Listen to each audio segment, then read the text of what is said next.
Fala de novo, fala: meu irmão, hoje é a última oportunidade que você tem para aprender sobre maturidade. Amém? Deus, Ele é um Deus que está interessado que você cresça espiritualmente. Nós somos uma igreja de filhos de Deus. Não somos uma igreja de filhos mimados. Nós somos uma igreja de filhos que decidiram a crescer espiritualmente. Existem crentes que são pequenos espirituais.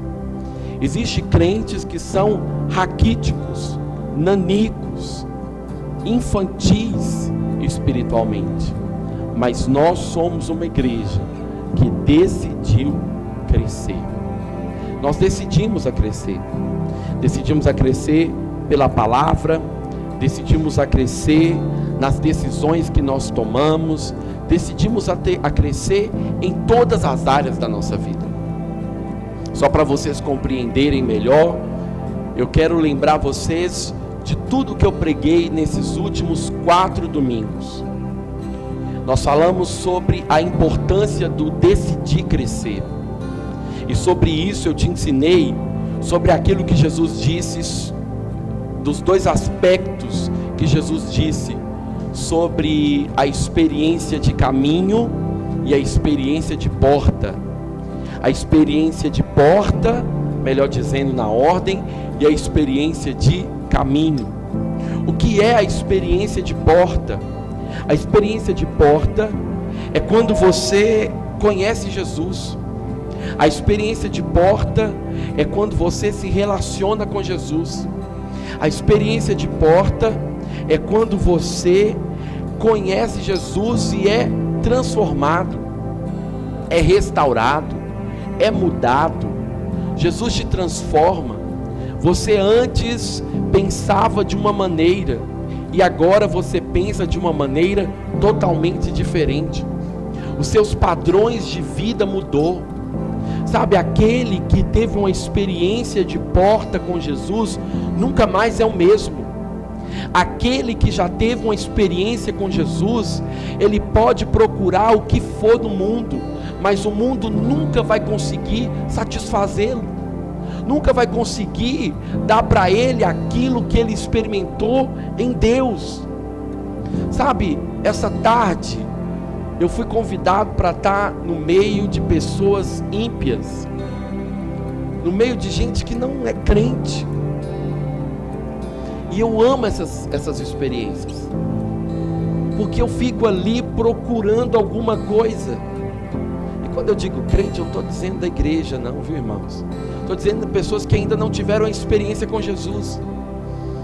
E eu fico ali procurando alguma coisa que possa me chamar a atenção. Eu fico ali procurando alguma coisa que talvez possa me agradar, mas acredite, tudo aquilo comparado à experiência que eu tive com Jesus não significa nada. Muitas vezes o diabo, ele quer te enganar, porque uma das estratégias do diabo é trazer o engano, e isso ele faz não só com a vida cristã, ele faz no seu trabalho. Você talvez orou tanto para estar vivendo a vida profissional que você está vivendo hoje, mas aí você conquistou e de repente você agora está insatisfeito, só porque tem um colega de trabalho que resolveu fazer algo diferente e está sendo bem sucedido, e você agora está com problema com aquilo que você pediu para Deus. Insatisfação. Como que gera insatisfação? Sempre comparando com o outro. Então, a experiência de Deus, a experiência de porta, a experiência de ser encontrado pelo Senhor, a experiência da conversão, é uma experiência que é de repente. Eu me lembro exatamente do dia que eu tive uma experiência com Jesus. Foi no dia 12 de agosto de 2019. Aproximadamente 2011, perdão, gente, desculpa. Do 2011. aproximadamente, é que eu ia falar às 19 horas, aproximadamente 19h30 da noite. Eu me lembro que eu fui convidado para um culto menor do que esse, em uma sala de uma casa menor do que essa.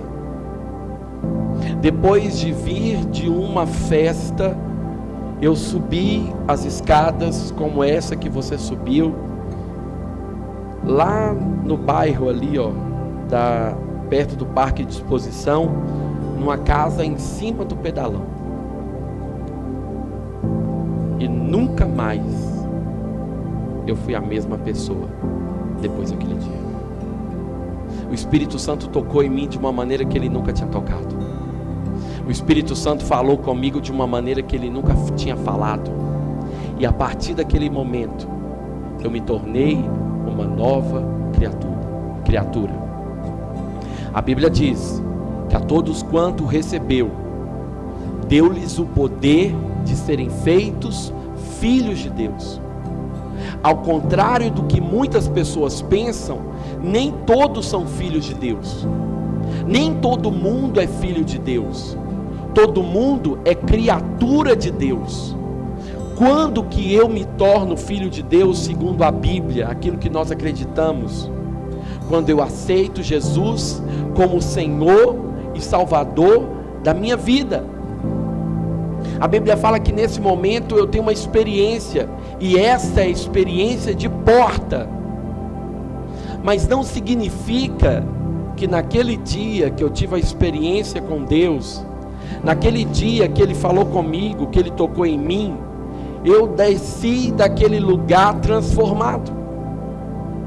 Eu desci daquele lugar agora um santo, um anjo, falando em outras línguas. Não, eu tive uma experiência, e essa é a experiência de porta. Mas todos aqueles que passam pela porta, que é o próprio Jesus, é convidado a caminhar pelo caminho. E desde então eu estou caminhando neste caminho. Esse caminho é um caminho de transformação. Esse caminho é um caminho de mudança de mente. Esse caminho é um caminho de maturidade. Então Deus, Ele te convida a viver uma vida de transformação. E é por isso que em nenhum momento da sua vida aqui na terra você vai chegar em um ponto ou em um nível para dizer que não precisa ser transformado, que não precisa de maturidade, porque todos nós precisamos percorrer esse caminho de transformação, ao ponto de olhar para o hoje, de olhar para o amanhã, estando no hoje e vendo que hoje você está melhor do que ontem. Eu posso olhar há um ano atrás e ver um Luiz melhor hoje, um Luiz transformado hoje, um Luiz que pensava de um jeito ontem, mas hoje ele pensa diferente. Maturidade, transformação. Mas esse tipo de palavra não enche igreja. Esse tipo de palavra, que é a verdade do Evangelho, não lota a igreja, porque as pessoas estão à procura de um profeta, as pessoas estão à procura de um guru, onde vai dizer para elas o que elas devem ou não fazer. As pessoas estão à procura de um pastor inspirativo, onde ele pode inspirar elas a como enriquecer. Elas estão à procura de chaves, de pontos, onde ela pode cumprir aqueles pontos e ter uma vitória no casamento, mas de preferência que alguém me fale, de preferência que alguém ore por mim, de preferência que alguém ore pela minha casa, jejue pela minha casa. Pastor, eu não tenho nem problema de dar o dízimo, eu não tenho nem problema de ofertar, mas não manda crescer, não manda ser transformado. Não vamos falar de maturidade, não vamos falar de caminho. O que a gente pode fazer para resolver o problema hoje? Qual que é a oração? Qual que é a campanha? Qual que é a reza? Qual que é a macumba gospel que eu posso fazer e ser resolvido? Em nenhum lugar da Bíblia você vai ver isso. Em nenhum momento da Bíblia você vai ver isso. Todo homem e toda mulher que Deus chama na Bíblia, Deus tem uma experiência de porta, mas Deus o chama para caminhar um caminho. Deus chama Abraão, diz para Abraão: Abraão, lá em Gênesis 12, Abraão, sai da sua terra, do meio da sua parentela, que eu te mostrarei o lugar onde você deve ir. Deus disse: sai, vem para o caminho, e a partir de agora eu vou te revelar, eu vou te fazer um pai de multidões. Mas por que Deus não disse para Abraão que iria demorar 24 anos? Porque se talvez Deus tivesse dito para Abraão que ia demorar 24 anos, ele tinha desistido ali mesmo. Ele falou: 24 anos eu não quero. E nesse caminhar Deus transforma Abraão. Nesse caminhar Deus molda Abraão. Nesse caminhar Deus tira tudo aquilo que não vem dele e enche Abraão de tudo aquilo que é dele. Você sabe o que Deus está querendo fazer comigo e com você? Deus está te chamando para tirar tudo aquilo que não é dele na sua vida e colocar tudo aquilo que é dele em você, te encher. E qual que é a maneira que Deus faz isso? Trabalhando em você, trabalhando no seu caráter, trabalhando naquilo que dói, mexendo em feridas que machucam, lavando você. Pais que não colocam seus filhos para enfrentar decepções e dificuldades são pais fracassados, porque são filhos que não vão romper, são filhos que não vão avançar. Deus não é um Deus fracassado. Deus quer que você trilhe esse caminho de transformação. Só que isso é para gente madura. Isso não é para quem está com uma necessidade específica. Porque Deus pode te dar a geladeira da Brastemp de 7 mil reais que eu vi na Casa Bahia, que você passa, estende a mão e fala: Senhor, eu tomo posse em nome de Jesus. Deus não tem dificuldade de te dar um carro novo. Deus, Ele é dono do ouro e da prata. Deus pode te dar tudo, mas tem uma coisa que Deus não pode fazer por você: é fazer com que você cresça espiritualmente. Isso é algo que só você pode fazer. Mas aí Ele vai usar então as circunstâncias. Pastor, está tão difícil. Pastor, é tanta luta. É tanta luta. Quando eu penso que está terminando, eu estou entrando em outra. Quando eu penso que aquela caravana do deserto está chegando, Deus já está estacionando outro ônibus e fala: entra, meu filho. Seja bem-vindo ao novo tempo de deserto. Deixa eu te dizer algo. Você quer saber o que Deus quer trabalhar em você? Pastor, eu não sei o que Deus quer trabalhar em mim. Olhe aquilo que mais te machuca, que mais te dói. Pastor, sabe o que mais me machuca? É que eu sou inconstante em tudo. Deus quer trabalhar isso em você. Pastor, sabe qual que é o meu problema? Eu sou avarento, eu tenho dificuldade com dinheiro. Deus quer trabalhar isso em você.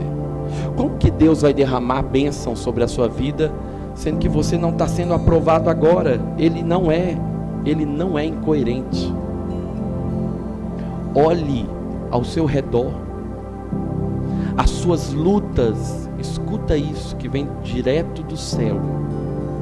As suas lutas denuncia o que você precisa de crescer. Suas lutas aponta, sinaliza aquilo que Deus está querendo trabalhar em você. Tudo que você quer para ontem não vem de Deus. Deus, Ele é um Deus de processo. Fala para esse irmão que está do seu lado, fala: meu irmão, você já passou pela porta? Agora você precisa trilhar no caminho. E o caminho é isso. O caminho envolve perseverança. Crianças cansam rápido. Crianças desistem rápido. Crianças não têm maturidade para suportar o processo. Adultos não. Adultos decidem caminhar hoje, amanhã e depois. Eu quero caminhar hoje, amanhã e depois. Nós aprendemos que você precisa decidir a crescer. 1 Coríntios 1,13 é o versículo da nossa série, você deve decorar isso. 1 Coríntios 13, 11. Hoje eu estou falando tudo ao contrário, gente.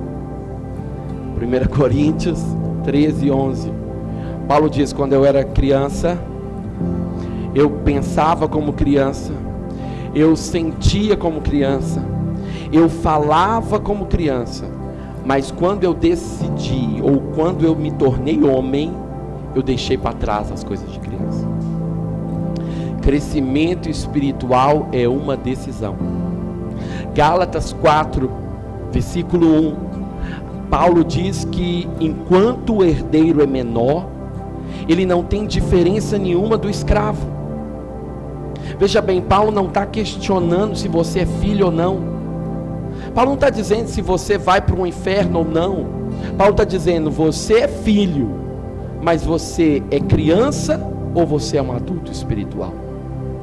Porque o que define se você vai receber da herança de Deus é a maturidade que você tem. Qual que é o problema do pensamento? Ao ouvir uma palavra como essa, como diz Paulo, muitos endurecem o coração. Por que endurece o coração? Porque ao ouvir uma palavra como essa, não aparenta ser uma palavra que pode mudar a minha vida. Ao ouvir uma palavra como essa, não aparenta e não tem a expressão ou talvez o impacto que deveria ter. Mas uma palavra como essa resume toda a Bíblia. Se eu entender isso aqui, não só entender, mas levar para a minha vida, toda a minha vida estará resolvida. Porque tudo aquilo que você precisa, tudo aquilo que você ora, tudo aquilo que você busca, não é simplesmente você orar, mas é eu estar pronto para receber. E como que eu estou pronto para receber? O que está escrito lá em 1 Coríntios 13, 11, Paulo diz: eu me tornei homem, eu deixei de ser criança, eu me tornei uma mulher espiritual, eu me tornei um homem espiritual, eu deixei para trás as coisas de criança. Então tudo aquilo que você busca não é fruto simplesmente de você orar, mas é fruto de saber se você está preparado ou não para receber. Eu queria muito dar uma Ferrari para o meu sobrinho Nicolas, mas eu não posso dar. Primeiro, porque eu não tenho dinheiro para dar.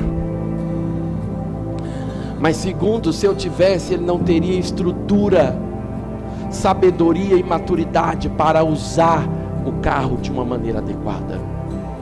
Tem coisas que você ora e de fato Deus tem para você, mas infelizmente Deus ainda não pode dar para você, porque você ainda não decidiu a crescer, não decidiu avançar. E é por isso que você anda nessa luta, é por isso que você anda nessa peleja, porque Deus está dizendo: eu quero liberar sobre a vida do Guilherme, eu quero dar isso que o Guilherme está orando. Mas se ele está orando, então eu preciso trabalhar na vida dele para que ele esteja apto para isso. Você já viu pessoas que não têm paciência? Eu já passei muito por isso. E aí você ora: Senhor, me dá paciência. Senhor, quando eu vi, eu já explodi. Senhor, quando eu vi, eu já xinguei. Senhor, eu quero ser um homem paciente, igual o Edilson. Manso,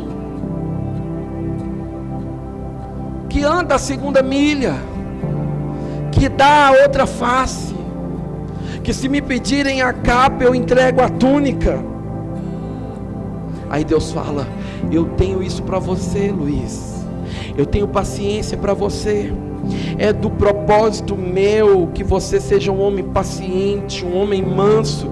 Da mesma maneira que eu fiz com o Dedilson, eu vou dar sobre a sua vida. Mas espera aí, não existe uma pílula para isso. Porque quando a gente ora para determinadas coisas, a gente pensa que é assim. Você orou por paciência, o que você imagina? Vai descer um anjo revestido de glória, com aquela musiquinha no final. Vai chegar com a pílula, você vai fazer você vai, o anjo bota a pílula dentro da sua boca, você engole, ele vai embora assim, ó, e vai acabando, e de repente tudo volta ao normal, e você acorda paciente. As pessoas pensam que é assim. Não é assim. Quando eu peço paciência, Deus fala: Tati, hoje eu vou te usar. Tem um servo meu que está pedindo paciência, e a maneira de eu dar paciência para ele é usando você. Vai lá ter uma conversa com seu pastor. E aí Deus chama a Wênia e fala: Wênia, hoje eu também vou te usar. Você não gosta de conversar mais do que o pai da cobra? Mais do que pobre na chuva? Então vem cá, vem aqui que eu vou te usar lá no seu pastor. E aí o Enia para e conversa, e conversa, e conversa, e conversa, e conversa. Eu estou assim: Deus, cadê a paciência que você me deu? E o Enia conversando. Um dia eu parei na porta da casa dessa mulher, ela conversou tanto que ela saiu torta assim, ó. Eu falei: meu Deus do céu.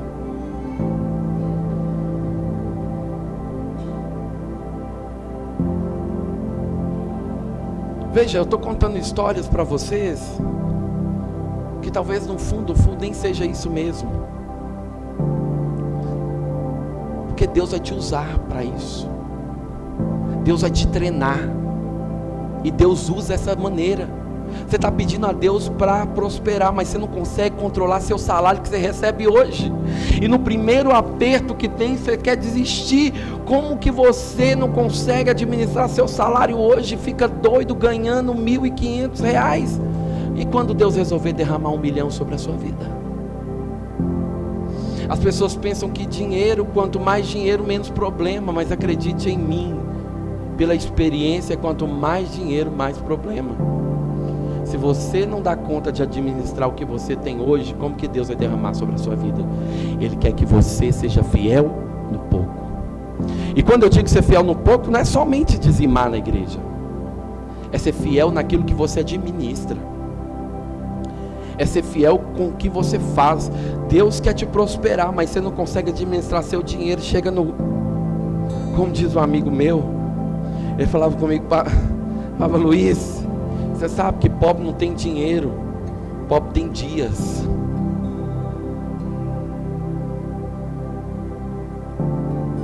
Você olha e você fala: só tem dias, e cadê o dinheiro?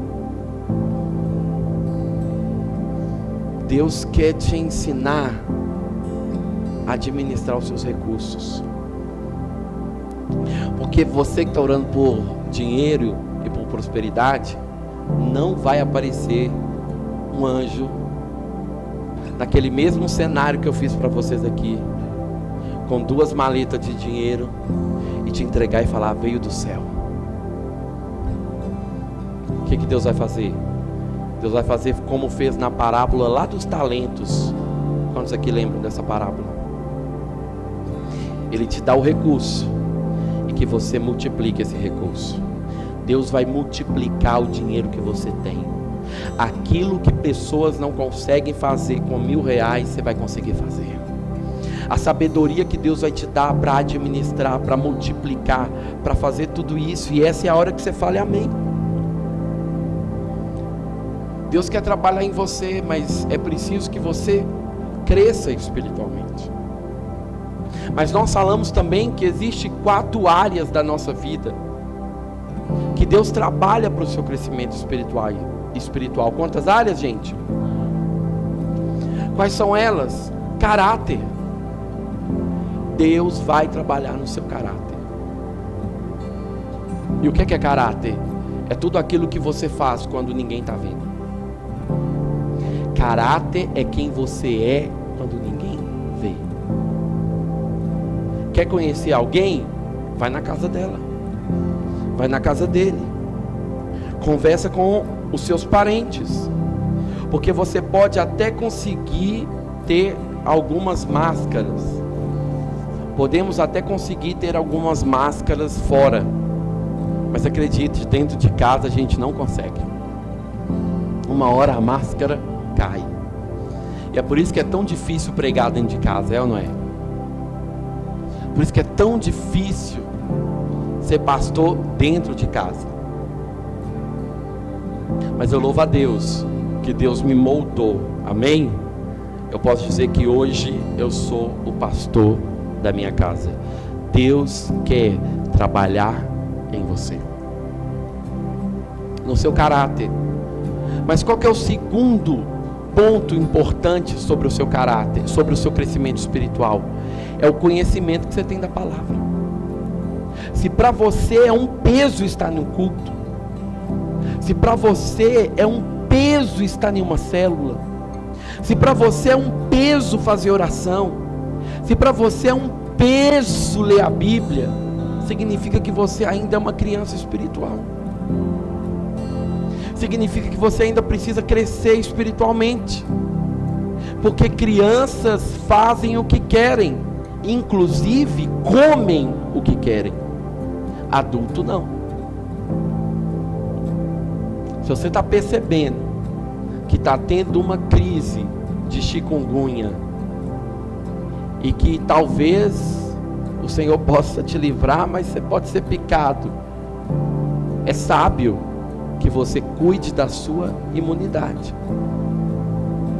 É sábio você acordar de manhã, como eu faço toda manhã, colocar uma colher de mel, de graça, isso aqui que eu estou te ensinando, um limão, 10 gotas de própolis, meia colherzinha de sobremesa de açafrão, misturar e tomar, porque aquilo vai te ajudar na imunidade. Eu nunca vi uma criança fazendo isso. Tá tendo um surto aí, precisa dar uma melhorada na imunidade. Daí, mãe, uma colher de mel. Não, crianças não fazem isso. Na verdade, crianças nem sabem o que é isso. Adultos sabem fazer isso. Na vida espiritual é a mesma coisa. Se você percebe uma onda de esfriamento espiritual, se você percebe uma onda de desânimo espiritual dentro de casa, com o seu cônjuge, com os seus filhos, na sua célula, no ambiente onde você está, quem é espiritual, o que ele faz? Ele se posiciona, ele vai orar, ele vai jejuar, ele vai para o monte. Você está entendendo?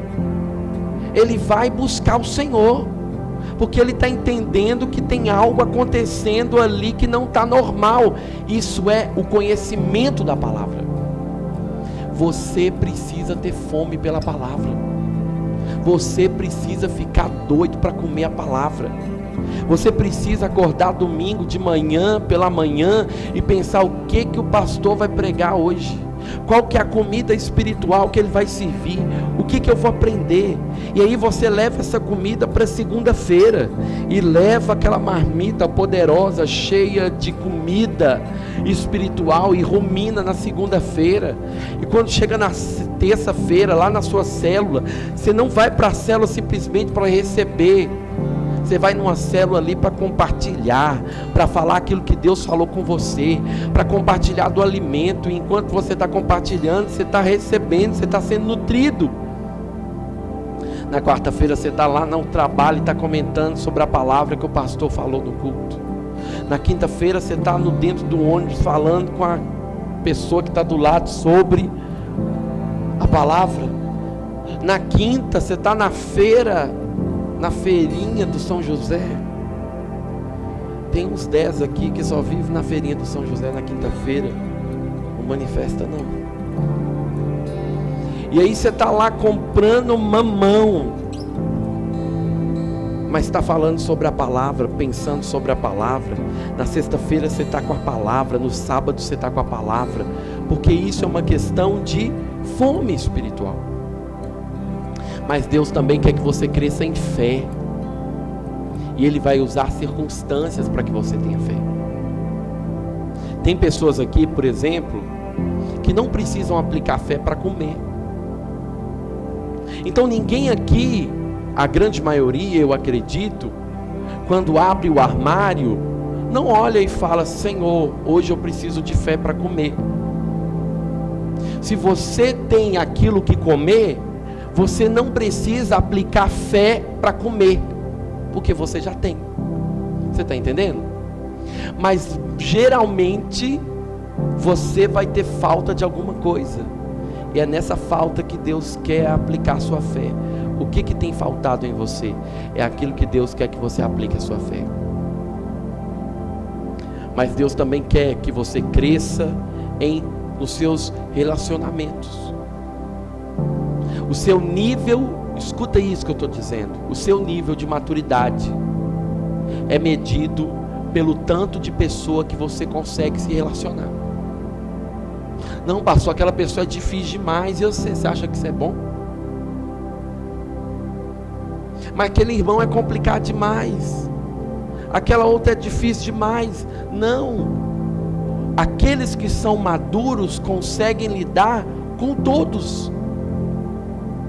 Eu não estou dizendo ser amigo de todos, eu não estou dizendo amar, venerar a todos e convidar todos para tomar um chá da tarde com você lá na sua casa, mas você consegue se relacionar com todos, você consegue receber da palavra de todos, independente de quem seja. Sabe, muitas pessoas, e até de uma maneira carinhosa, falam comigo: pastor, o dia que você não vier no culto, eu não vou vir, porque eu gosto de ouvir só você. Aí a pessoa faz isso, falando como pensando que está me elogiando, mas quando ela fala um negócio desse, dá vontade de vomitar, porque só que significa que ainda é uma criança espiritual. Você deveria comer da comida que o Senhor coloca na sua mesa. Você deve comer da comida que o Senhor coloca sobre a vida do Dedilson, sobre a vida do Guilherme, sobre a vida dos líderes, sobre a vida dos irmãos. Aqueles que estão ao nosso lado, que estão chegando agora, tem algo de Deus para nos ensinar, tem algo de Deus para acrescentar na nossa vida. Deus quer trabalhar nos seus relacionamentos. Quantos aqui digam amém? Deus quer trabalhar em você. Olha o que está escrito lá em Lucas 2, 40, Lucas 2, 52. 2, 52. Evangelho segundo escreveu Lucas 2, 52. E crescia Jesus em sabedoria e em estatura, e em graça para com Deus e com os homens. Se Jesus cresceu em sabedoria, por que você não está crescendo em sabedoria também? Até Jesus crescia, por que eu não vou crescer? Olha o que está escrito lá em 1 Coríntios, capítulo 13, 11, a gente já leu sobre isso. Crescimento então é uma decisão. Eu decido crescer. E como que eu decido crescer? Quando você decide falar aquilo que Deus fala a seu respeito. Esses dias eu estava num aconselhamento e a pessoa disse para mim: pastor, você acredita que o diabo falou comigo que eu não sou amado? Você acredita que o diabo falou para mim que eu não sou perdoado? E eu comecei a pensar sobre isso. Será que eu sou perdoado? Será que eu sou amado? Eu sei o que você fez no verão passado. Eu sei o que você faz. Veja, o maior sinal de maturidade é quando você fala a respeito daquilo que Deus fala a seu respeito. O que Deus fala ao seu respeito? Deus fala que você é amado. Deus fala que você é a menina dos olhos dele. Deus fala que você é bem sucedido, que você é próspero. Deus diz inclusive que se Ele sabe o nome das estrelas, e deu nome para cada uma delas, se Ele veste os lírios do campo, quanto mais o que Ele não vai fazer com você. Ele disse: eu que sei os pensamentos que tem a vosso respeito. E Ele completa dizendo: são pensamentos de paz e não de mal. O que a Bíblia está nos ensinando? Eu sei. Deus está dizendo: eu é quem sei os pensamentos que eu tenho ao seu respeito, não é você. Porque quando você olha para você, você vê um homem falho. Quando você olha para você, você vê uma mulher falha. Quando você olha para você mesmo, você vê os erros. E o diabo diz: está vendo? Você não é filho amado. Você não é filha amada. Mas maturidade é falar de uma maneira diferente. Paulo está dizendo: quando eu era menino, eu falava como menino. Eu falava aquilo que eu estava vendo. A partir de agora eu falo aquilo que a Bíblia diz ao meu respeito. A Bíblia fala que eu sou amado. A Bíblia fala que eu sou próspero. A Bíblia fala que eu sou cuidado, que eu sou perdoado. A Bíblia fala que eu sou transformado, regenerado, justificado. É isso que a Bíblia fala ao seu respeito. Você muda o seu falar, mas você também não sente como uma criança mais, você sente como um adulto espiritual. Francamente, deixa eu te dizer, tem hora que a sua carne grita a respeito de coisas. Nunca nós vamos chegar em um nível onde a nossa carne não vai se inclinar para as coisas ruins. Mas é uma constância, é uma guerra espiritual. Paulo fala nas suas cartas a respeito de 3 tipos de homens. Quanto tipo, gente? O primeiro é o homem carnal, é aquele que não conhece a Jesus. O segundo é o crente carnal. Ele até nasceu de novo, mas ele é carnal. Mas o terceiro é o crente espiritual. Aquele homem natural, que é o primeiro, o homem carnal, ele vive pelos seus próprios desejos, ele vive pelas suas próprias vontades. Mas a diferença dele para o segundo, que é o crente espiritual, é que ele não tem consciência do pecado. Então, por exemplo, eu me lembro, e eu gosto de usar minhas experiências para abençoar a vida de vocês. Eu me lembro que quando eu me converti, no dia 12 de agosto de 2011, eu desci as escadas, e acho que 2 ou 3 semanas depois, eu fui convidado para estar em um aniversário de um amigo das antigas. E eu falei: não tem problema nenhum de eu ir. E de fato não tinha problema nenhum de eu ir. Ninguém me proibiu, ninguém me colocou uma regra.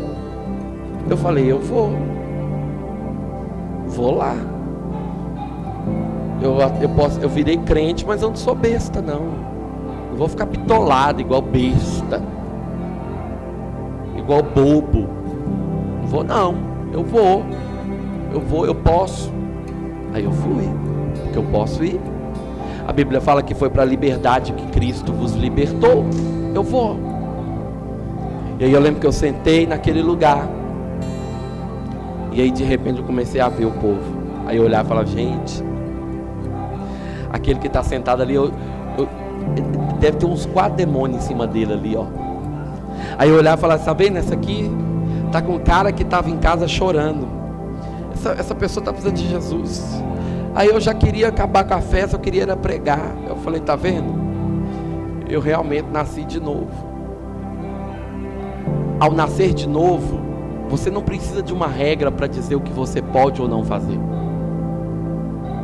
Porque no nascer de novo, escute isso com bons ouvidos, vai ter coisas que o Espírito Santo vai permitir que eu faça, e vai proibir a Sara de fazer a mesma coisa. Mas tem coisas que é permitido que eu faça e tem coisas que não é permitido que o outro faça. Então na Bíblia não tem uma regra: use a saia 4 dedos abaixo do joelho. Não coloque navalha sobre a sua cabeça. Eu mando sempre para os irmãos aquela irmã que eu acho que é até piada aquilo, que ela olha e fala: você vai para o inferno se você está passando chapinha no cabelo. Deus me disse, e eu tive uma visão do capeta no inferno usando chapinha. Ela fala isso. Veja bem, isso não é bíblico. O que é bíblico? Liberdade. Se você nasceu de novo e não é para você estar em um lugar, você pode ter certeza que você vai saber que não é para você estar lá. Se você nasceu de novo e está usando uma roupa que não era para usar, fica em paz. O próprio Espírito irá se encarregar de falar com você. Se você falou de uma maneira errada com alguém, fica em paz. O próprio Espírito vai trazer luz ao seu coração. E de repente você sai mal, e de repente você sai agoniado, e você só resolve depois que você bota o negócio para fora, um negócio diferente. É que você nasceu de novo, é que você é uma nova criatura. Isso é uma evidência de que você nasceu de novo. As pessoas costumam dizer, falam assim: ó, pastor, eu estava lá e eu senti incomodado pelo Espírito. Não, o Espírito Santo não incomoda ninguém, filho. Quem incomoda é o capeta. O Espírito Santo te constrange. É diferente. Esse constranger não é o constranger de deixar a pessoa com vergonha, é o constranger de ficar sem graça. Por que eu falei isso? Por que eu fiz isso? Por que eu agi dessa maneira? Por que eu estou aqui? Eu não deveria estar aqui. O Espírito Santo vai te conduzir em tudo. Então, o que é o crente carnal? É o crente que sabe de tudo isso, mas decide não fazer. É o crente que sabe tudo como deve ser feito, mas decide não fazer. O homem natural que não conheceu Jesus não sabe como deve ser feito, não entende nada, e é por isso que ele peca e volta para casa com a cara lavada como se nada tivesse acontecido. O filho de Deus não. Ele pode até não viver aquilo que ele deveria viver, mas ele sabe porque sabe o que deveria viver, mas não tem força ou maturidade para viver aquilo que Deus tem para ele. Isso é um crente natural. Quem é o crente espiritual? Que é o terceiro tipo de crente que nós temos, o terceiro tipo de pessoas que nós temos. É o crente que sabe e decide fazer. Eu sou pregador da graça, eu prego sobre a graça, eu ensino sobre a graça. Mas a maior loucura de alguém ensinar sobre a graça é ensinar sem a graça, ensinar sobre a graça só uma perna da graça. A graça tem duas pernas. A graça tem a perna da graça e tem a perna da verdade. A graça precisa ser pregado junto com a verdade. Qual que é a verdade? O pecado te mata. O pecado te destrói. Você precisa viver uma vida longe do pecado. Então, se alguém um dia me pedir autorização para pecar, eu não dou, eu não deixo, eu não autorizo, porque o pecado te mata, o pecado te priva da graça de Deus, o pecado faz com que você seja amortecido espiritualmente. Corre do pecado, foge do pecado. Graça não é liberdade para você pecar. Não tem como você viver uma vida de pecado e continuar vivendo uma vida na graça. A graça, ela expõe o pecado, mas ela expõe para te dar força para vencer todo o pecado. Diga para o irmão que está do seu lado, fala assim: meu irmão, a graça vai te dar força para que você possa vencer o pecado.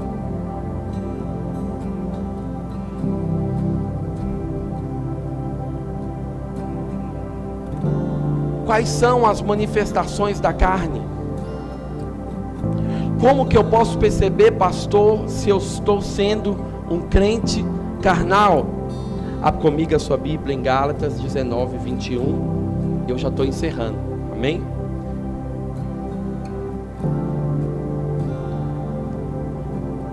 Gálatas 5, 19.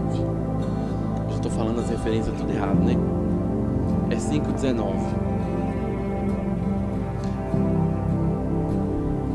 Olha que interessante. Oh meu Deus, é tanta palavra de Deus. Aleluia.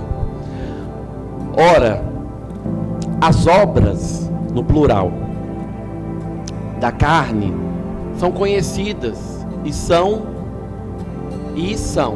prostituição, impureza, lascívia, idolatria, feitiçarias, inimizades, porfias, ciúmes, iras, discórdias, dissensões, facções, inveja, bebedices, glutonaria e coisas semelhantes a estas, a respeito das quais eu vos declaro, como já outrora vos preveni, que não herdarão o reino de Deus os que tais coisas praticam. Paulo faz um grupo de palavras que define o que é andar na carne. É poucas vezes que você vai ver na Bíblia coisas tão específicas. Paulo está dizendo que as obras da carne são todas essas que acabamos de ler. Mas como você me conhece, eu gosto sempre de deixar as coisas muito bem explicadas. Nós vamos dividir aqui em 4 grupos as obras da carne. O primeiro grupo, que Paulo começa dizendo, lá em Gálatas 5,19, está um grupo de palavras que é sobre a sexualidade. Paulo fala primeiro sobre a prostituição. E essa palavra prostituição, no original, é porneia. Parece até um palavrão, mas no original significa porneia, que quer dizer tudo aquilo que é um ato sexual fora dos padrões de Deus. Então tudo aquilo que envolve sexo e é fora do padrão de Deus, isso é prostituição. Seja você fazer sexo por troca de dinheiro, seja você fazer sexo com animais, seja você fazer sexo fora do casamento, tudo isso entra dentro desse ponto específico de sexualidade. E o que Paulo está dizendo? Que isso é obra da carne. Mas Paulo também fala a respeito da iniquidade, da impureza. E o que é impureza? É todo tipo de pornografia, todo tipo de músicas que induzem o seu pensamento à pornografia, a imagens. Veja bem, a minha função aqui é te ensinar a respeito de coisas que precisam ser faladas no púlpito. Paulo está dizendo sobre um grupo específico. Ora, as obras da carne são conhecidas e são prostituição. Prostituição é tudo aquilo, como eu já disse há poucos segundos atrás, que não combina com o que a Bíblia fala sobre o sexo. Mas ele fala de impureza. Impureza é tudo aquilo que vai contaminar a sua vida. pornografia, músicas que envolvem pornografia, filmes, imagens, são impurezas, obra da carne. Mas ele também fala da lascívia. O que é lascívia? É obsessão. É quando a pessoa tem um olho imundo. Para tudo que ele olha ou para tudo que ela olha, ela vê sexo. Ele vê alguma maldade. Isso é lascívia. É quando eu não tenho controle. Tudo que eu vejo é sobre algo que é pecaminoso. Olhos impuros. Não tenham seus olhos impuros. Isso não é normal. Isso não é bom. Você precisa de crescer espiritualmente. Então, qual que é a evidência de maturidade espiritual? É quando na área sexual, o primeiro ponto, você é bem resolvido. Você precisa de ser resolvido nessa área. Deus quer trabalhar nessa área na sua vida. E você precisa de permitir que Deus entre nessa área da sua vida. Você precisa falar sobre isso. Mas o segundo grupo que Paulo fala depois de sexualidade é sobre relacionamentos. Paulo vai falar sobre contendas, sobre brigas, sobre iras. Paulo vai dizer que obras da carne são contendas, brigas, inveja, competições, ciúmes. Esse grupo de pessoas, esse grupo de palavras é um grupo muito importante que você entenda. Porque Paulo fala para a igreja de Corinto que eles eram diversos em muitos dons, mas eles ainda não eram como crianças espirituais. E qual que é a evidência que aparecia na igreja de Corinto? Contendas e brigas. No nosso meio, escuta bem o que eu estou te dizendo, não pode haver contendas e nem briga. Não pode haver competição. Não pode haver ciúmes. Meu aniversário, o pastor não falou nada. No aniversário da irmã, o pastor escreveu um texto, tá vendo? Cresce em nome de Jesus. E no aniversário do pastor, você escreve um texto para ele. No aniversário de Dilson, ninguém lembrou do aniversário dele, inclusive eu que vos falo. O grupo passou silenciado, estava silenciado, ficou. No outro dia, alguém descobriu e tentou resolver o problema, colocando parabéns para ele. Não sei se ficou pior, tentando resolver. Imagina se Dedilson resolve ficar mal. Imagine se Dedilson resolve ficar com ciúmes. Deixa eu te dizer, não é que você não deva importar. Não é que não dá uma baqueada, porque todo mundo quer ser amado, que todo mundo quer ser desejado. E eu estou usando esse exemplo para você aplicar em outras vidas, na sua vida, porque é o exemplo que eu posso usar, amém? Mas veja bem, faça igual uma irmã me fez esses dias. Ela me ligou e falou: pastor, está dando 11h30 da noite e ninguém falou nada sobre o meu aniversário. Me dê parabéns. Eu falei: agora. Deu parabéns para ela. É gente resolvida. Seja resolvido. Mas tem pessoas que parecem que gostam de uma contenda, que gosta de uma briga, que gosta de piorar a situação. Não seja essa pessoa. Seja alguém que vai resolver o problema. Vira para esse irmão que está só e fala: meu irmão, eu estou aqui para resolver o problema.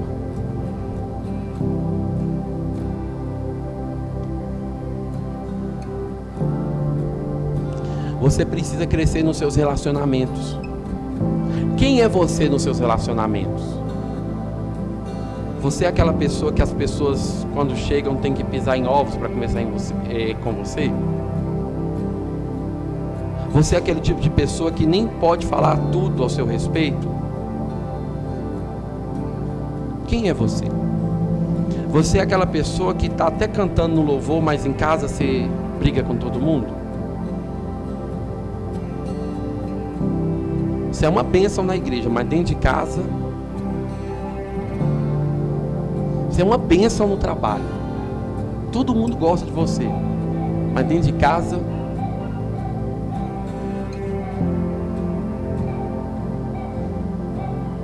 você é educado com a mulher dos outros, mas com a sua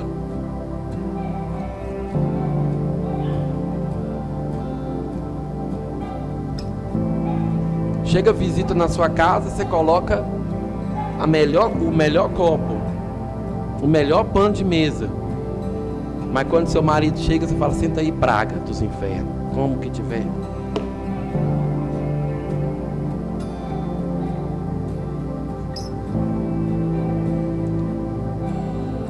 Tipo de relacionamento você tem? Deus está dizendo: não pode haver brigas, contendas, inveja e ciúmes no nosso meio. Esse é o terceiro grupo. E o último grupo, eu estou indo para o terceiro. O terceiro é a idolatria. Paulo fala sobre idolatria. Mas idolatria não é simplesmente você se prostrar diante de uma imagem. Idolatria é quando você coloca o seu emprego acima de tudo. Idolatria é quando você coloca a sua casa acima de tudo. Idolatria é quando você coloca a bendita da roça acima de tudo. A casa acima de tudo. Pessoas acima de tudo. Idolatria é quando você coloca os seus filhos no lugar de Deus. Os bens, tudo isso é idolatria. Eu vou te falar algo, eu já disse para vocês que nessa igreja é proibido falar mal dos católicos, porque são os nossos irmãos em Cristo. Mas muitos evangélicos amam meter a língua nos católicos para falar sobre idolatria, mas na verdade são hipócritas, porque não idolatram Maria, mas se prostram diante do dinheiro, se prostra diante do trabalho, se prostra diante de homens. Não faça isso. Isso é obra da carne. Para de achar que homens são Deus. Principalmente se for pastor. Eu já disse para vocês, se você não decepcionou comigo ainda, eu oro para que você decepcione logo, porque em algum momento eu vou errar com você. Não sou Deus. Não me coloque no lugar onde não é para eu estar. Amém? E não coloque pessoas no lugar onde é para Deus estar. Permaneça sem idolatria.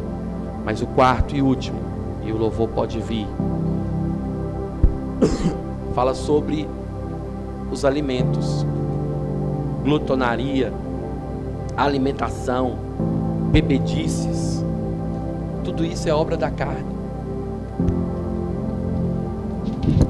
Tudo isso Deus condena. Agora, olha que interessante. Passa para mim, por gentileza, Gabriel. Próximo. Vamos ler no 3? 1, 2, 3. Mas o fruto do Espírito é. Só até aí. Volta lá no 19.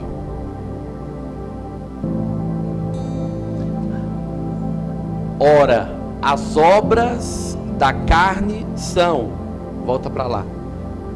Quando Paulo está dizendo sobre o pecado e sobre as obras da carne, está no plural. Sobre o fruto do Espírito, ele vai usar o singular. Mas o fruto do Espírito é amor,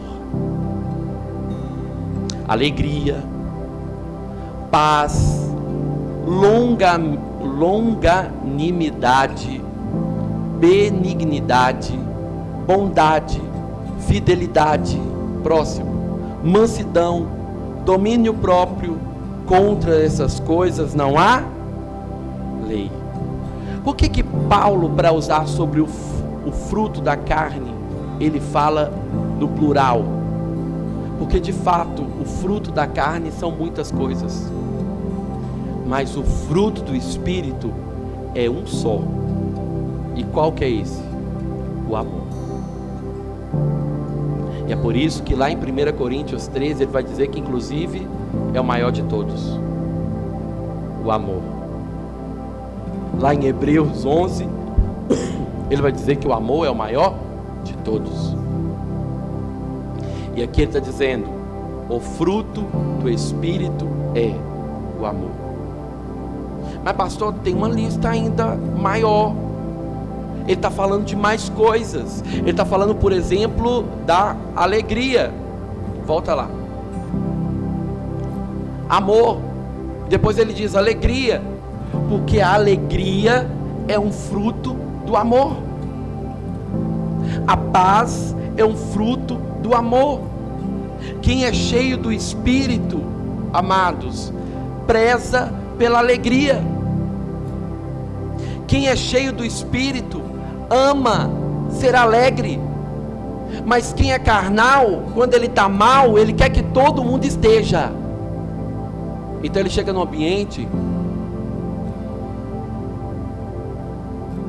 ó, já viu que tem gente que chega no ambiente e fala assim, ó, carnal. Você sabe por quê? O outro não tem nada a ver com o meu problema. E como eu sou cheio do Espírito, não adianta que o outro esteja mal por mim. Eu vou ficar bem. Você está com problema? Estou, mas eu estou bem. A alegria vai acompanhar pelo amor. Ele preza pela paz. Ele não quer briga. Ele toma a cruz primeiro. Ele sofre o dano primeiro. É um fruto do Espírito. Pastor, é difícil demais. Mas é isso que o Espírito está nos ensinando. E a Bíblia fala que aquilo que a gente não consegue, pede para Deus que Ele nos dá. Fala, Senhor, me ajuda a ser uma pessoa alegre. Me ajuda a manifestar esse espírito de alegria. Me ajuda a manifestar o espírito de paz. Eu quero te perguntar, quem é você? Você é o da contenda ou você é o da paz? Você é o da longanimidade? Ou você é aquele que não tem paciência com ninguém? Eu fui muito testado nisso aqui, 2022. Pastor, não tem paciência com ninguém. Pois é, porque Deus quer te dar. O que é ser uma pessoa longânima? É ter muita paciência. Você é longo em se irar. Você até se ira, mas para irar é difícil se irar. Se alguém te fecha no trânsito, logo você já quer dar um xingo. Esses dias eu estava com um carro cheio, né, Dedilson? Acho que é só o Dedilson que estava comigo. E um cara me fechou, irmão, eu dei um xingo no cara que até eu fiquei com vergonha. Nem falei com o Dedilson, estou fazendo agora. Eu falei, Senhor do céu, eu soltei agora o que está dentro de mim. Não foi nem um carro, foi uma bicicleta. Porque minha vontade era de jogar esse menino com essa bicicleta lá do outro lado da rua. O que Deus quer tratar em mim? A longanimidade. Deus vai te dar muita paciência. Mas Ele também fala da benignidade. Eu aprendi uma coisa que eu levo para mim. Eu prefiro ser taxado de burro do que desconfiado. Eu prefiro ser taxado de besta do que desconfiado. O que é o benigno? Ele sempre pensa uma coisa boa a respeito do outro. Não, fulano fez isso e isso, e acredita? Eu falo, não acredito. Por quê? Porque ele é benigno.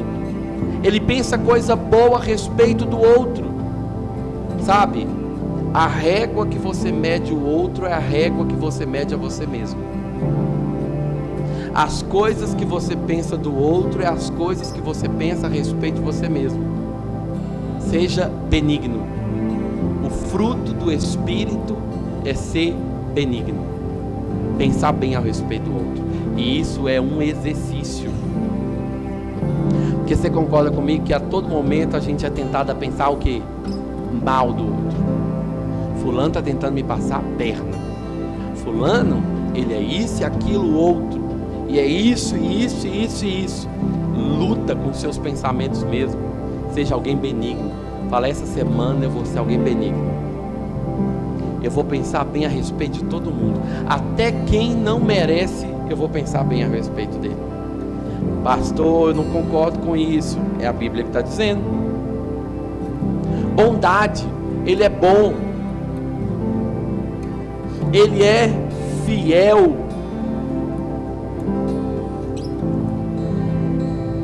Pastor, eu sou fiel. Cuidado. Se você está aqui na frente de alguém, alisando a cabeça dele, mas atrás você está falando mal, você acha que isso é fidelidade? Toma cuidado com isso. Mansidão, dedica-se em pessoa.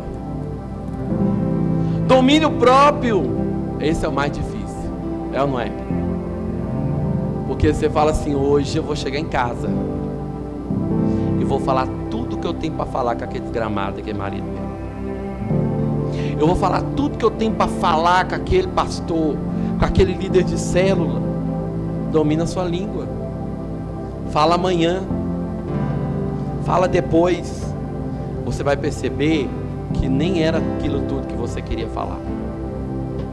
Homens e mulheres que são cheios do Espírito têm domínio próprio. Tem esse negócio, que eu estava nervoso. Está nervoso? Vai pescar. Está nervoso? Coloca um gelo na cabeça para esfriar a cabeça. Mas domina esse leão que está dentro de você, que é a sua alma. Sabe como que nós conseguimos cumprir tudo isso? Quando nós somos cheios do Espírito, quando nós somos tomados pelo Espírito, quando nós nos enchemos do Espírito, quando nós somos cheios do Espírito, quando nós buscamos o Espírito Santo. Sabe qual que é todo esse problema? Eu vim aqui só para pregar sobre isso. Que você olha para isso e fala assim: alegria, longanimidade, benignidade, mansidão, domínio próprio. Você fala, vou fazer isso. E aí você fica na força do seu próprio braço para ser aquilo que você não é. Você nunca vai conseguir. Você sabe por quê? Alguma vez, Gilberto, você já passou perto de um pé de laranja e viu o pé de laranja gemer?